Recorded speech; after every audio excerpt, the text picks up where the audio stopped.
eles vão ser, eu digo que é um para-raio de comorbidades, porque eles são pessoas, de uma forma geral, o neurodivergente, ele é mais sensível. Então, ele acaba sendo um para-raio de comorbidades. Estão fazendo um sarcasmo, uma ironia, como essa linguagem social sutil no autismo, às vezes ele não consegue ter tanta habilidade assim.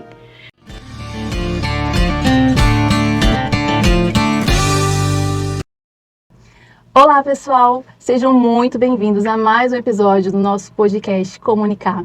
Hoje o nosso tema é transtorno do espectro autista, mais popularmente conhecido como autismo, que tem ganhado bastante visibilidade na mídia, principalmente quando se fala de diagnóstico tardio, que é para onde a gente vai direcionar um pouquinho mais a nossa conversa hoje.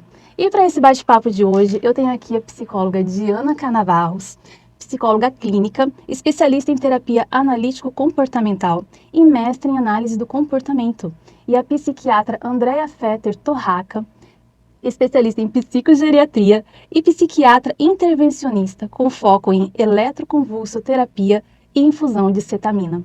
Meninas, sejam muito bem-vindas. Agradeço por vocês estarem aqui hoje para esse bate-papo. Antes da gente entrar definitivamente no tema autismo em adultos, explica pra gente o que é autismo em linhas gerais para o público entender. É uma alteração do neurodesenvolvimento cerebral, onde tem as mais variadas características. Então, o termo autismo, ele engessa demais o diagnóstico, porque cada um tem sintomas muito característicos. E aí, o que acontece? Em termos gerais, tá? O cérebro, qual é a alteração desse cérebro, né, do ponto de vista neurofuncional? Você tem uma alteração no crescimento dos neurônios, nas sinapses dos neurônios em determinadas áreas do cérebro e das podas sinápticas. Então, você tem um excesso de crescimento no início da gestação e no final as podas não se fazem de forma adequada. E aí começa a ter essas diversas características nos primeiros anos de vida, que às vezes só vai ser avaliado melhor na vida adulta. Então, assim, é a forma de ler a comunicação social, de interpretar certas situações, como essa, né? Então, ele vai ter a forma dele gerenciar o mundo, dele se conectar e processar as informações, é diferente de uma pessoa neurotípica. Entendi.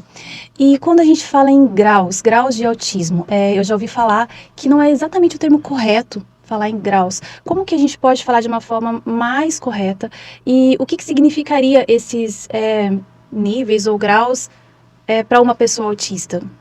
Então, assim, a partir do DSM-5, né, eles colocam como TEA, nível 1 de suporte, certo. Nível 2 de suporte e nível 3 de suporte. Nível de suporte. Nível de suporte, é o quanto que aquele indivíduo vai precisar ter uma assistência durante a vida, no sentido de, como se fosse um auxílio. Entendi. Né? Todos eles fazem parte de um único transtorno. Mas há muitas diferenças, né, de critérios, de funcionamento. Então, assim, ele está dentro do mesmo transtorno, mas ele tem funcionamentos muito diferentes. Então, você vai pegar uma pessoa que tem um diagnóstico de autismo e uma outra pessoa que tem um diagnóstico de autismo, ambos sejam do suporte 1, por exemplo. Eles funcionam completamente diferentes. Né? Por quê? Porque existem outras características que envolvem, né? O ambiente que ele cresceu, se é um ambiente que estimulou funções executivas, né? A questão dele se organizar, dele poder fazer a própria higiene, dele poder ter uma programação e um planejamento para ele se autogerenciar. Então, muitas vezes isso está associado à família. Né, ao ambiente. Então, se isso existe, ele vai trabalhando melhor essas características que são geralmente mais difíceis. Outros não, vão ter muito mais dificuldades. Então, você vai ver, por exemplo, tanto uma criança quanto um adulto que vai ter muita dificuldade de ter um caderno na escola para se organizar e escrever, mas ele tira 10 na prova. Entendi. Aquela pessoa que a gente fala, nossa, nem precisa estudar, né? Isso. E você também vai ter, assim, pessoas que têm muita dificuldade, um adulto, de gerenciar financeiramente a própria vida, acaba que a esposa é que faz os pagamentos do banco, é a esposa ou a secretária, se ele é da área da saúde, ou se ele é dono de uma empresa, é a secretária que vai ser esse suporte. Entendi. Então, geralmente, é alguém da família, até a adolescência, ele se casa, depois passa a ser a esposa ou secretária que dá esse suporte. Entendi. Né? E quando a gente fala em autismo em adultos e crianças, qual que é a diferença do autismo em um adulto e em uma criança?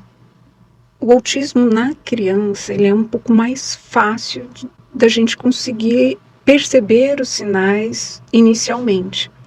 Né? Na vida adulta, principalmente o TEA nível 1 de suporte, onde não tem deficiência intelectual, né, é muito mais difícil o diagnóstico, porque ele já se adaptou ao mundo, né, criou as próprias estratégias de enfrentamento, e aí o diagnóstico é bem mais difícil, é um contexto, e o diagnóstico é clínico, né, muitas vezes é clínico. Então, tem essas diferenças, né? É o que não aparece. A criança é um pouquinho mais visível, né?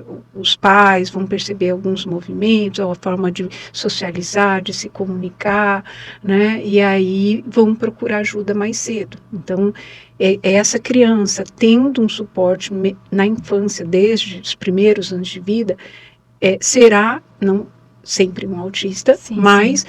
Terá um funcionamento melhor na vida adulta. E também a gente percebe que no suporte 2, no suporte 3, eles vão apresentar também uma dificuldade, muitas vezes, de uma fala tardia ou não verbal, eles não vão falar. Então, de alguma forma, isso vai ter um impacto acadêmico. Então, eles estão na escolinha. Impacto maior, né? Exatamente. Então, essa mãe e esse pai vão olhar e vão dizer, tá alguma coisa acontecendo. Então, às vezes, é a própria escola que encaminha para uma fonoaudióloga ou para a própria pediatra, né? O que está acontecendo, ele tem dificuldade de aprendizagem. E muitas vezes a gente vai ver que aquela criança que no intervalo fica mais quietinha. Por quê?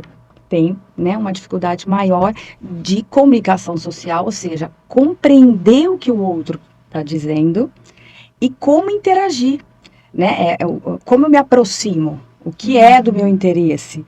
Então, eles acabam preferindo ficar mais fazendo brincadeiras sozinhos, exatamente. Então, essa mais fácil para eles, né? Com certeza, com certeza. Então, eles acabam tendo o nível 2 e 3 de suporte, vamos dizer assim, favorece o diagnóstico precoce. Que é mais visível, que é aquele bebezinho que não vai fazer contato visual. Entendi. Né? O suporte 1, ele pode até ser um bebê que não faz, mas ele tem mais facilidade, ele vai desenvolvendo isso ao longo do tempo. E como ele tem a inteligência preservada, e muitas vezes até mais, ele vai tendo outras habilidades que mascaram as dificuldades. Então, você vai ter todas essas crianças, aquelas de suporte 2 e 3, como aparece, né, as dificuldades, e do suporte 1 é mascarado, é invisível. Então, ele só vai começar a manifestar, né, na adolescência, por exemplo, através de um bullying muito grande. Isso na escola eles têm muito problema. Aí vem as comorbidades, como eu comentei, a depressão, as manias acabam sendo diagnosticadas como um transtorno obsessivo compulsivo. Se eles têm ou não um TDAH associado, pode não ter, como pode ter. Isso é uma coisa bem curiosa, né? Porque a gente vê, às vezes, uma pessoa com um pouquinho mais de dificuldade, um pouquinho mais ativa, né? Mais agitada, já pensa, deve ter hiperatividade, deve ter déficit de atenção. E pode ser confundido esse diagnóstico?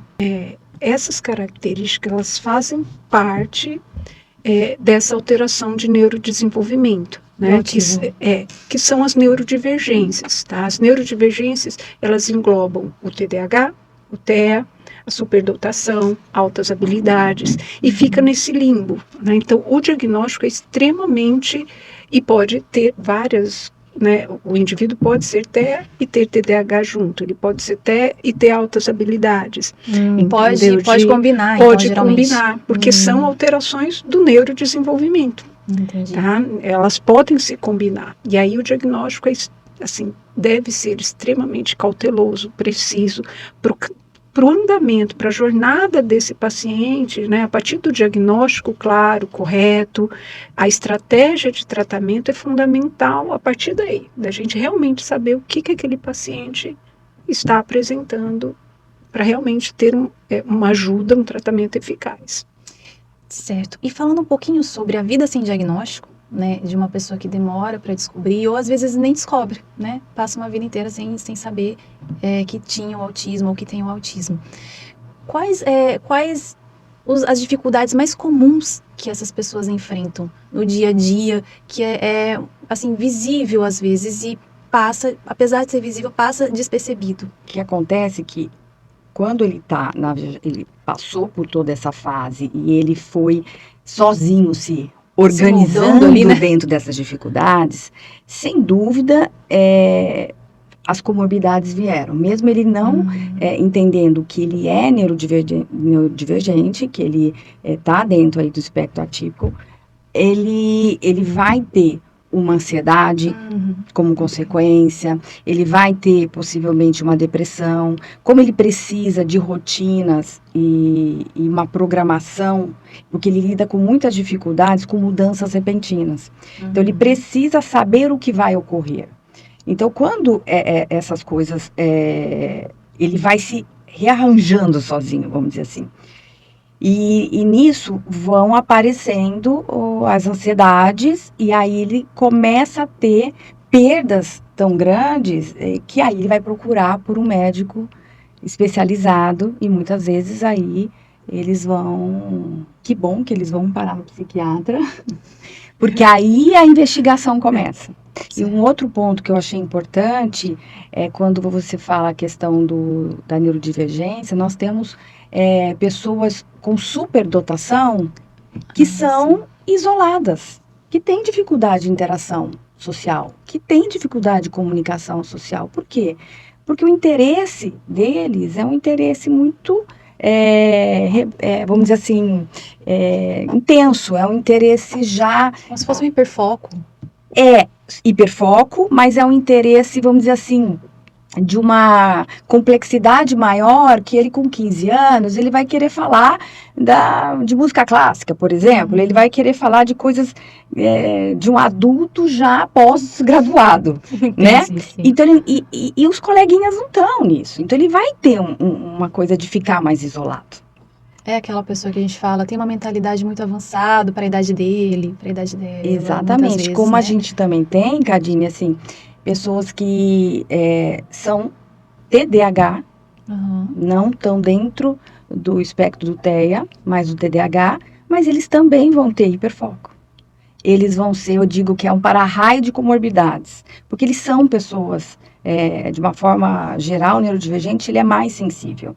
Então, ele acaba sendo um para-raio de comorbidades, porque ele vai ter dificuldade em se organizar, pensando em função executiva, ele vai ter hiperfoco, né? Então, assim, ele vai ter dificuldade atencional.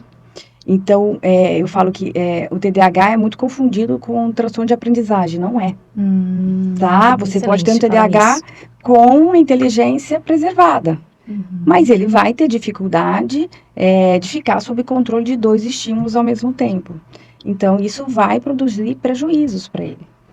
Não significa que ele tenha dificuldade para aprender, só a forma como está sendo feito. Exatamente, é que a questão atencional pode trazer algumas dificuldades específicas. O que vai determinar muito da funcionalidade, né, e as pesquisas falam em relação a isso, é o nível de inteligência. Certo. Tá? Não só isso, mas o nível de inteligência ajuda na funcionalidade. Né? Por quê? Porque aí você, como um psicólogo que vai fazer uma intervenção, você pode trabalhar de uma forma que alguém que está no suporte 3 ganhar habilidades e diminuir as dificuldades para ir para o suporte 2. Quem está no suporte 2, trabalhar para ir para o suporte 1. Ah, isso é possível. É possível. Mudar de nível de suporte. Exatamente. Quem está no suporte 1, sair do espectro. Não há cura. Aham. Mas ele fica habilidoso a ponto de ter uma autonomia plena. Se a gente pensar do nível 1 de suporte, inteligência preservada ou, né, uma inteligência acima da média, ele é trabalhado na psicoterapia e aí ele já vai se organizando, ele entende das dificuldades e a ideia do psicoterapeuta é ensiná-lo a manejar essas dificuldades e ganhar um repertório de comportamento mais adaptativo para que ele vá viver a vida dele com autonomia. Embora ele vá entender que ele vai ter algumas dificuldades, como bateria social, então ele vai se cansar. Precisa daquele momento de isolamento, né? Perfeito, perfeito. Então, eu acho que é importante a gente destacar, né, mesmo a gente está aqui falando sobre autismo, em especial autismo em adulto, mas eu acho que a informação de que a gente tem pessoas com superdotação, Como que todo diagnóstico, mundo né? pensa assim, nossa, que maravilha, mas eles têm dificuldades importantíssimas. Eles sofrem também. E a gente né? pega a faixa etária dos jovens, né, jovem adulto, então, Sim. por exemplo, eles têm muita dificuldade ao ingressar na faculdade. E se você olhar os números, né, do governo, eles estão fazendo tipo de trabalho porque a evasão é muito grande. Eles não se mantêm em sala de aula. E é um direito do autista, do TDAH, ou do neurodivergente de uma forma geral, que ele seja avaliado igual, numa faculdade de medicina, qualquer que seja o curso. Mas a metodologia de avaliação pode e deve ser alterada conforme o funcionamento dele.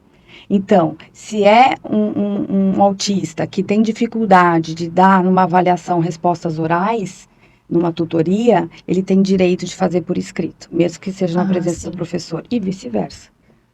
Né? Então, isso por conta da bateria social, por conta das comorbidades dele ter dificuldade em se apresentar na frente das pessoas, ou o próprio funcionamento neurobiológico, né, Andréa?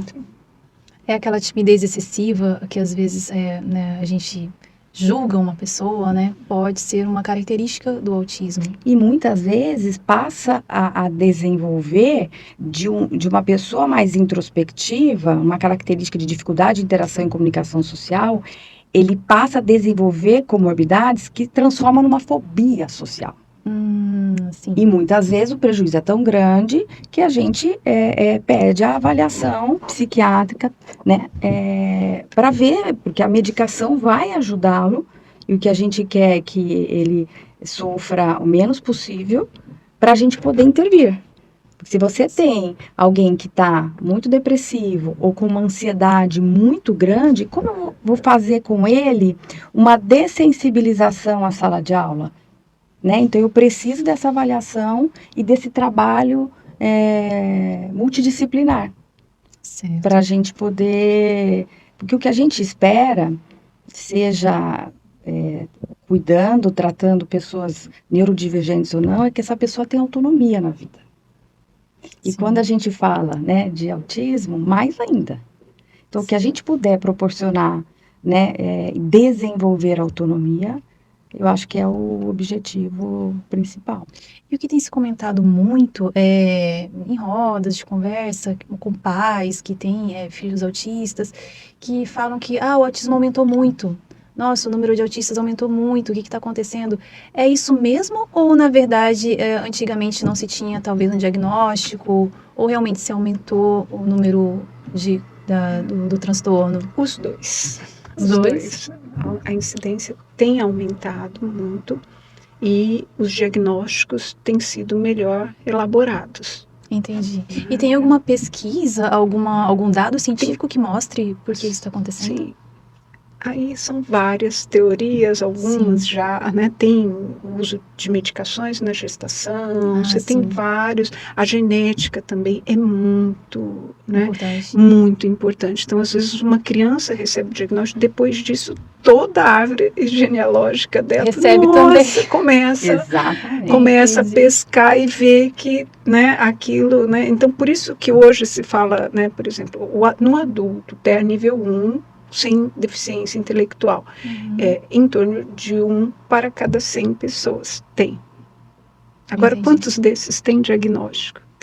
Né? Porque a partir do diagnóstico é o tratamento adequado, a forma de conduzir a vida, né, passa a ser melhor estruturada. Não é que não vá, né, não ter mais certos sintomas, mas o manejo é muito diferente, né? Como que os pacientes, adultos, se comportam ou respondem quando recebem essa notícia, né? Autismo, né? Eu tenho autismo. Qual que é a sensação deles? É um alívio ou eles ficam ansiosos? Como que é esse comportamento? Porque deve ser uma surpresa, né? Você passa uma vida toda e aí, de repente você recebe um diagnóstico de que tem autismo. Porque assim, esse adulto, ele vem com um sentimento de inadequação.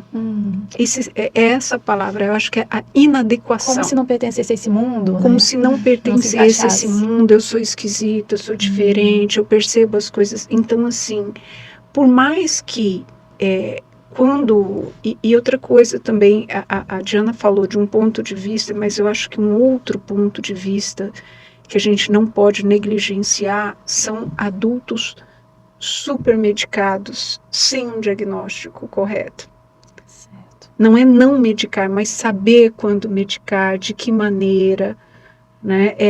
Eu costumo dizer assim, como, por exemplo, um diabético, que a pessoa não sabe que é diabético, que tem inúmeras infecções de repetição. Não é tratar só com antibiótico, é você regular toda a parte da glicemia, é tratar a causa de base para esse sistema imunológico voltar, tá?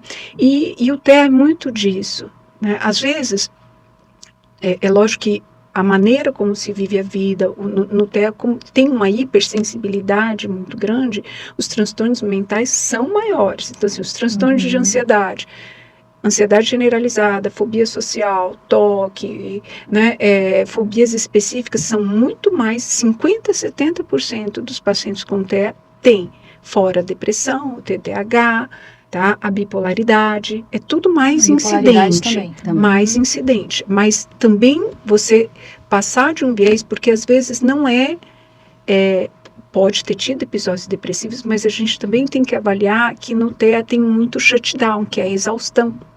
E a exaustão social. Então, não é bem depressão. É essa hipersensibilidade sensorial. Por exemplo, ele vai a uma festa ou a um evento social e fica 3 dias de cama cansado. Fica cansado.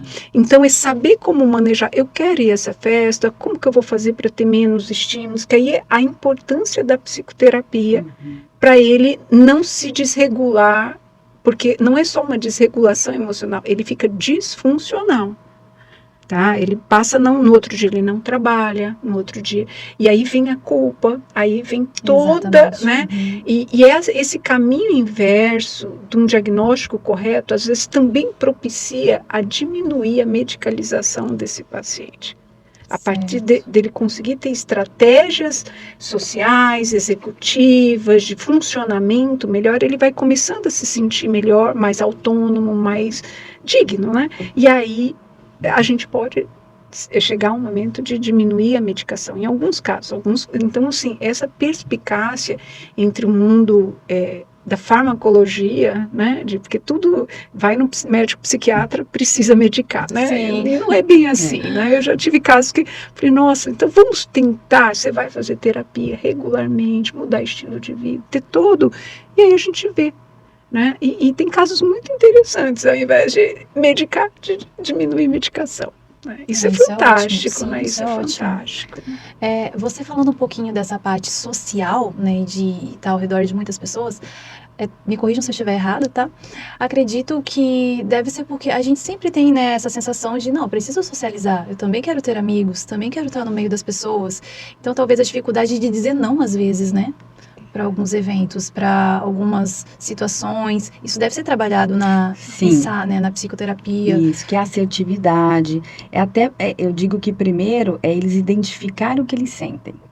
Porque até na questão de identificar as próprias emoções, não é algo que Fácil, vem né? pronto. Uhum. Né? Então, a gente faz um trabalho, a gente tem, né? Então, assim, um objetivo final, um objetivo a médio prazo, um objetivo imediato. E, então, muitas vezes, assim, a gente tem que trabalhar, a gente olha o comportamento problema, né? Então, às vezes, ele vem com aquilo muito forte, e aí eu dou aquele repertório na terapia para ele se esquivar ou fugir adequadamente de uma situação da qual ele não quer, e a família, muitas vezes, até sem o diagnóstico, entende que ele é obrigado a ir. E é aquilo que eu falo, a gente tem que tomar cuidado para não ter práticas coercitivas. Uhum. Né? Então, muitas vezes, o diagnóstico liberta essa pessoa. Você falou do adulto com o diagnóstico. Né? Como que é esse impacto? A gente faz um trabalho em conjunto, né? Então, assim, quando vem indicado por um psiquiatra pela comorbidade. Uhum. Então, vem medicado por depressão ou por um toque. Como eu vejo semanalmente, eu vou observando o funcionamento dessa família, observando a história de vida, como foi na infância, como foi na adolescência, agora quando foi no início da vida adulta, ou quando, né, eu atendo adultos, jovens adultos, né, e até mais adultos já de 40, 50 anos, e a gente vai observando que essas dificuldades, elas foram ocorrendo, e eles foram medicados pelas comorbidades e nunca foram diagnosticados. Muitos já desconfiam, até porque a mídia de uns anos para cá tem trazido isso, né? Então há um trabalho aí de psicoeducação, de falar mais sobre isso. Então eles começam a olhar as redes sociais, opa, me encaixo nisso. Mas fica guardadinho. Quando eles têm um prejuízo no trabalho, um prejuízo na vida amorosa, porque eles têm uma dificuldade maior no toque, na afetividade de expressar os sentimentos, não são todos, isso vai variar muito. Então, quando há um prejuízo grande, eles vão procurar pelo médico, o médico vai olhar aquilo que está mais sobressalente, e aí vai medicar. E aí, quando vem para a psicoterapia, eu vou identificando que há outras dificuldades no neurodesenvolvimento. E aí eu entro em contato com esse psiquiatra e vou trazendo, olha, eu tenho, já estou um tempo com essa pessoa, então ele tem alguns comportamentos, eu vou elencando esses comportamentos de dificuldades e também de repertórios de habilidades, né, que são às vezes incomuns. Sim. Né? Para dizer assim, vamos investigar? Porque eu acho que se a gente trabalha isso, ele deixa a medicação, que é o que a doutora Andrea está dizendo. Então, a gente trabalha, a medicação vem com a comorbidade, por conta da ansiedade. Na hora que a gente vai trabalhando esse manejo ambiental, para que ele respeite os limites, mas que ele saiba se colocar nas situações. Então, treino de habilidades sociais, treino de assertividade. Tem. Para isso que a psicoterapia tá ali. Exatamente. E aí a gente tem o auxílio, como eu disse, da avaliação neuropsicológica, mas muitas vezes dá para a gente manejar até sem ter esse auxílio. E o tempo para esse tipo de treinamento, para esse desenvolvimento, é diferente para cada um? Diferente para cada um. Não tem uma média de tempo, assim, tanto tempo, você provavelmente vai conseguir. Não tem, até porque, por exemplo, se eu pego um adulto, como eu tenho, de 35 anos, ele está há muito tempo sendo reforçado para se esquivar de todas as situações sociais, ele não vai. Entendi. Então, para ele ter acesso a prazer, diversão, alegria, ele precisa interagir melhor com esse ambiente. E ele conhece o ambiente do trabalho, da família, que também pode ser muito reforçador, mas há uma restrição de acesso.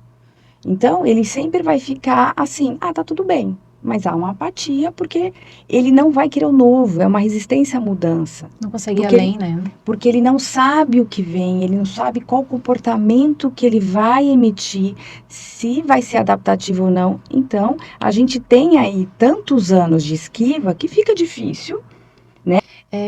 Como que funciona essa hipersensibilidade nessa questão de audição, tato, visão? que acontece? O cérebro do TEA, ele tem uma hiperconectividade focal e uma hipoconectividade de longa distância. Então, tem neurônios que são mais agrupadinhos no córtex, principalmente córtex frontal, temporoparietal, e outros, mas eles não se comunicam como devem se comunicar, por causa dessa alteração na poda sináptica. Certo. Então, você tanto a parte sensorial, tanto você pode ter uma hipo como uma hipersensibilidade sensorial. E nos nossos 5 sentidos. Então, pode ter alteração, uma hipersensibilidade auditiva, ruídos, e tátil, tá?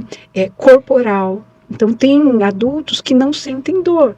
E tem muitos adultos que sentem muita dor. E aí são erroneamente, ou pode ser até uma comorbidade, por exemplo, na fibromialgia, tem muitas, principalmente mulheres, né, que tem uma hipersensibilidade dolorosa. E outros que caem, que acontece, quebra e não sente dor. Temperatura, né, então tem pessoas que sentem muito calor, ou muito frio, exagerado, porque esses neurônios são mais hiperativados em algumas, né? Sim. Então, assim, a questão de luz, tá? Por isso que no adulto ele não sabe o que esgotou ele. Por isso que a questão da terapia é ele começar a definir o que me esgota, o que eu tenho a sensibilidade, porque ele não sabe. É um autoconhecimento. É um autoconhecimento de como ele funciona. De como ele funciona, para daí ele conseguir. Às vezes só a luz branca, vou trocar pela amarela. Vou trabalhar numa luz um pouco menos intensa. E vai se adaptando. Vou usar um fone de ouvido. Vou usar um fone de ouvido. Tudo isso são coisas muito práticas, mas que ele mesmo... Então, por isso que eu falo, a partir do diagnóstico, o diagnóstico é libertador. É libertador na vida adulta. Então, até você perguntou como ele recebe. De início, a maioria com muita estranheza, né? Sim. Depois é libertador, depois de alguns meses do processo de um luto, né, de você ver, ai, não me perceberam quando era criança, teve toda, né, assim, quando vai percebendo até de relacionamentos afetivos, principalmente em mulheres que tem uma linguagem mais elaborada, né, e a parte social é um pouquinho melhor do que isso em geral, né, não é tudo, sim. né, e na mulher ela vai começando a perceber essa questão da interpretação cognitiva, social, né, muito sutil, por exemplo, estão fazendo um sarcasmo, uma ironia, como essa linguagem social sutil no autismo, às vezes ele não consegue ter tanta habilidade assim. Né? Aí ele vai percebendo, então, sem malícia. Então, às vezes, são mulheres que podem estar num relacionamento abusivo e, entendeu? Até isso, assim, porque elas não conseguem fazer certas leituras. E uma codependência excessiva dessa pessoa. Por quê? Porque precisam... É o suporte dela. É o suporte. E elas acabam até, né, pensando numa autista adulta, elas acabam se relacionando muito com homens narcisistas. Ah, é?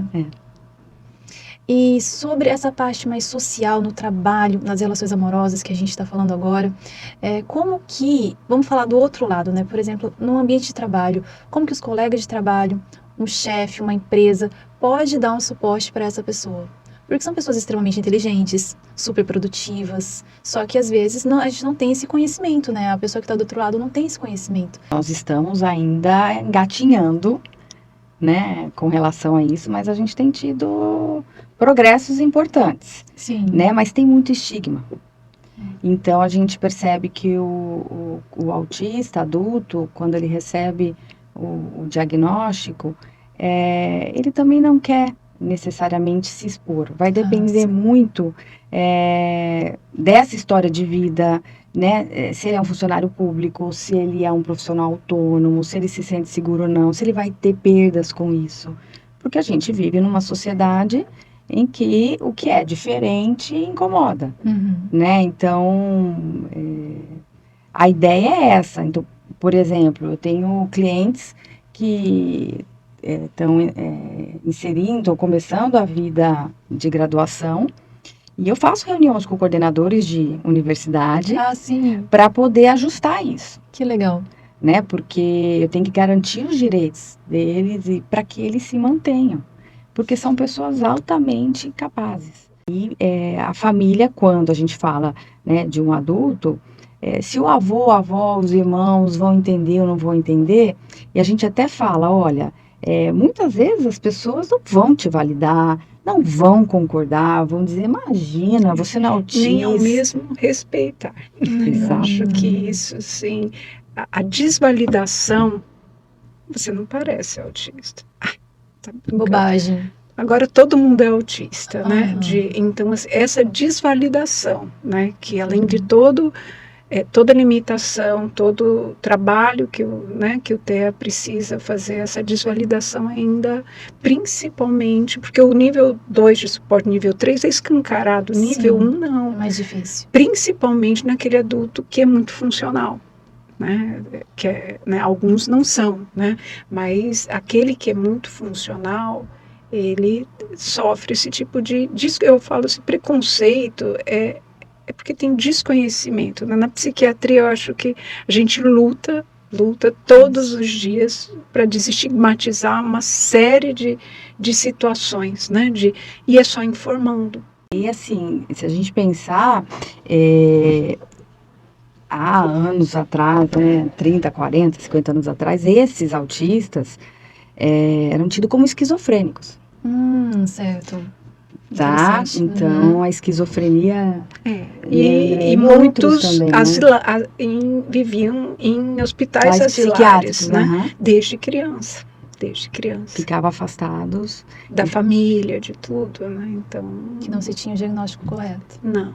Então, assim, quando a gente diz assim, vamos falar de autismo, né? As pessoas falam, mas agora tudo é autismo. A questão é que, assim, a partir do DSM-5, critérios mais sutis entraram. Então, aqueles de suporte 1 que não eram diagnosticados, entraram. Quando entram para o diagnóstico, aumenta. Então, nós temos essas duas variáveis. Falar do assunto, né, os profissionais da saúde estarem mais qualificados, estudados sobre aquilo, eles têm mais condições de fazer o diagnóstico. E, além disso, com a mudança do DSM, aqueles que não estavam diagnosticados entram nos critérios. Então, você é TEA de suporte 1. Aumenta o percentual. Exatamente. E aqueles de suporte 3, por exemplo, fica ali paradinho. Há muitos questionamentos, né, o quanto que nisso o suporte de saúde pública, né, e até privada, acabam não olhando para esse suporte. Então, são essas crianças que têm uma desregulação emocional maior, se machucam, se automutilam, que precisam de 24 horas de assistência, de acompanhamento terapeuta ocupacional, de acompanhante terapêutico em sala de aula, né, e suporte 2 também, muitas vezes. Então, vamos dizer assim, eles estão ali naquele número, mas eles acabam ficando, entre aspas, esquecidos, porque a gente está aumentando o diagnóstico, mas também muito por conta disso, eles estavam fora. Vamos deixar uma mensagem, então, para quem se encaixa em alguns sintomas. Pode ser e pode não ser, né? Como buscar ajuda? Aonde ir primeiro para buscar ajuda? Por exemplo, no mundo dos psiquiatras, quem tem um manejo maior é psiquiatra da infância e adolescência. Sim. Quem trabalha com adulto e idoso, agora é que se tem falado um pouco mais do diagnóstico, que a gente tem começado a estudar mais a respeito. Então, na minha opinião, assim, é quem tem uma formação que saiba trabalhar com transtorno do espectro autista. Então, assim, trabalha, né, tem alguma, né, porque às vezes, por exemplo, é um médico que não tem essa, né, essa especialidade, ou porque não é uma especialidade, né, na realidade, é como na psicogeriatria. Por exemplo, psicogeriatria pode ser um psiquiatra, um neurogeriatra, todos podem fazer. É a mesma coisa a questão do espectro autista. Então, um psicólogo, neuro, psiquiatra, às vezes até uma fono faz um diagnóstico muito melhor do que a gente, terapeuta ocupacional, vai depender do feeling. Eu acho que tem alguma coisa aí que precisa ser melhor investigada. Tá? Principalmente na psiquiatria, às vezes eu falo, peraí, vamos tentar voltar para a base e refazer o diagnóstico desse paciente, porque ele não está caminhando bem. Cada vez mais, um remédio para ansiedade, um hipnótico para dormir, e aí começa aquela bagunça, né, assim, e com melhoras relativas. Vamos refazer? Vamos ter humildade de falar, o que eu estou comendo bola aqui? Aonde você acha que, né, encaminhar para uma avaliação neuropsicológica, que às vezes o paciente... Aí tem os diversos casos, que tem muitos que não querem fazer psicoterapia, né? E aí quando vem com um diagnóstico, assim, sabe qual é a única coisa que você precisa realmente fazer por você? Tá aqui, né? Psicoterapia, né? E às vezes eu sou secundária. Né? Eu estou ali para manejar os sintomas que estão muito mais, sintomas psiquiátricos muito mais evidentes, que realmente vai ter épocas que vai precisar e tem épocas que não, né? De um psiquiatra. Né? Mas a psicoterapia no TEA precisa ser algo contínuo. Né? Certo, então é algo contínuo, não é alguma coisa assim que se dá alta e... No caso do TEA, não. A não ser que você tenha, né, um adulto... que já tem um tempo de terapia, ele já se autogerencia, então assim, ok, podemos pensar que ele, para se organizar na vida, ele pode sair da terapia, mas é um sair em que ele pode estar ali, aparecer, dizer, eu estou com uma dificuldade assim, tá difícil, né, pontual, mas ele já entendeu como ele funciona, ele já adquiriu o repertório de resolução de conflitos e problemas, ele já desenvolveu o repertório de assertividade, mas todo esse manejo leva um tempo. Então, não é que, né, ele tem que ficar a vida inteira, se a gente pensar, um adulto de suporte 1, né? Mas é algo que tem que, como se fosse tomar medicação para diabetes a vida toda, quando é uma diabetes, né, não tem... Às vezes diminui a dose, às vezes tem que aumentar um pouquinho, né? E quando você falou do diagnóstico, quando é criança, o que acontece? Geralmente, a escola levanta. Certo. Reunião de pais. Olha, assim, tem alguma coisa, leva na pediatra. Da pediatra, eu vou levar para uma neurologista clínica. Aí a neurologista clínica pede exames de imagem e parará, e algumas que já têm mais especialidade na área da neurodivergência já percebe e aí encaminha para todo um acompanhamento com psicólogos, psicoterapeutas especializados em análise aplicada do comportamento. E aí é um trabalho para muitos anos, para acompanhar. Agora, quando a gente fala de adulto, muitas vezes ele já leu sobre o assunto, ele percebe as dificuldades. Por quê? Porque ele percebe os prejuízos. Ele sabe que ele tem uma coisa que está incomodando. Então, muitas vezes ele vai buscar. E hoje a gente tem acesso, né, ao mundo digital. Então, são os chats, a mídia social, e tem se falado muito. Então eles começam a falar, eu acho que eu sou assim. Aí comentam com a esposa. A esposa... parece, Sim. Né? E aí, o que a gente vai fazer? Então, assim, o caminho pode ser um caminho de procurar por um médico clínico, ir num psiquiatra direto, ou ir num neurologista.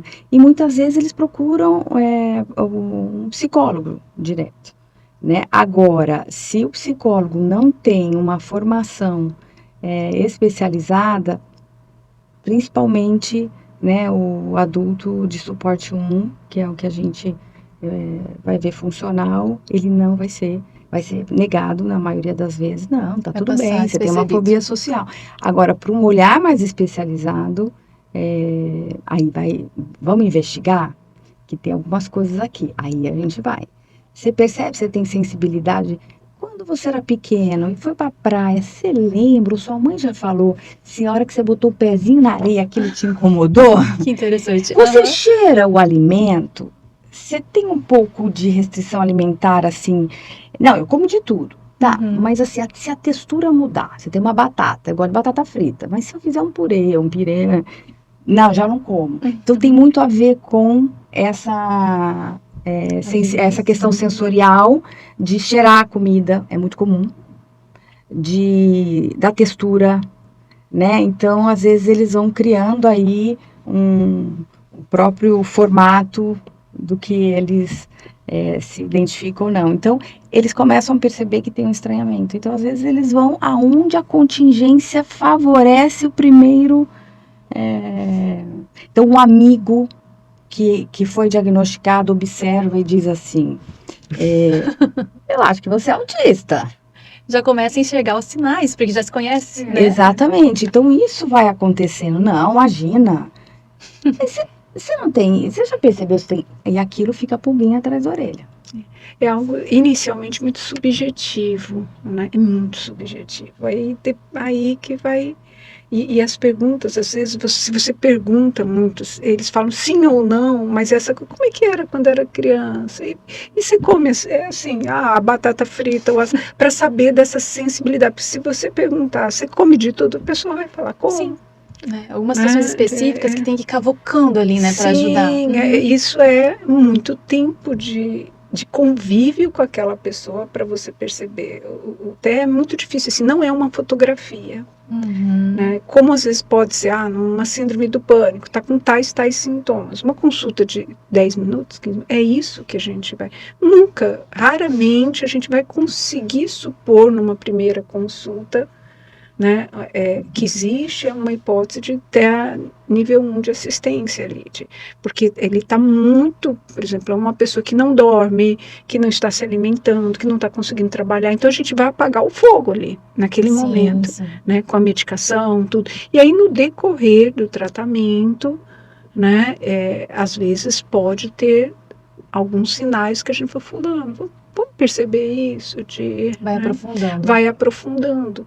A maioria dos pacientes é esse sentimento de inadequação, de você sempre ficar tenso em ambientes que você faz um script prévio de como você quer funcionar, o que você quer falar, se sair fora o cansaço extremo pós-evento social, porque a pessoa nem sabe que está fazendo masking ou camuflagem social. Ela fala, não, assim, se eu me comportar assim, eu vou ser aceita, ou vão me entender, mas se sai fora, isso precisa ser revisto, questões sociais, porque às vezes eles... não é que eles não gostem de outras pessoas ou que não sentem saudade, mas às vezes a expressão é um pouquinho a forma de expressar, E aí começa a questão social ali a ficar um pouquinho bagunçada. Então eu acho que isso assim é o principal, E quando às vezes o paciente está caminhando, vai em vários médicos, você entendeu? É uma dor aqui, é uma situação, você entendeu? E ele já está hiper medicado, já tem alguma coisa, Porque são pacientes que, em tese, são muito mais inflamados que outros, Então, até a alteração na micróglia cerebral, o que é micróglia? Células de defesa do cérebro, elas nascem alteradas. Nascem, então eles vão ter muito mais, hiperreatividade sensorial, que são doenças também, que às vezes alergias, outras, sim, entendeu? Então são pacientes que têm que ser visto como um todo, e aí que tá, nossa, eu vou em 10 médicos, tem alguma coisa, que nunca vai ser, pode ser, mas é um ponto que eu acho que deve ser considerado nesses pacientes. Bem interessante. Certo. Bom, pessoal, chegamos ao fim desse episódio. Aqui hoje a gente conversou sobre o transtorno do espectro autista. A gente espera que tenha sido um bate-papo esclarecedor, que tenha gerado mais conhecimento, com uma forma de acolher com respeito e amor esse assunto, para a gente ter uma conscientização maior sobre o tema. E para quem quiser acompanhar o trabalho da doutora Diana, da doutora Andreia, fica aqui as redes sociais delas, aqui na nossa tela. E se você gostou desse podcast, gosta desse tipo de assunto, acompanhe também o Comunicar nas redes, no Instagram, no YouTube. E se esse podcast foi útil para você e você acha que pode ser útil para alguém, encaminhe para mais conscientização. E até a próxima!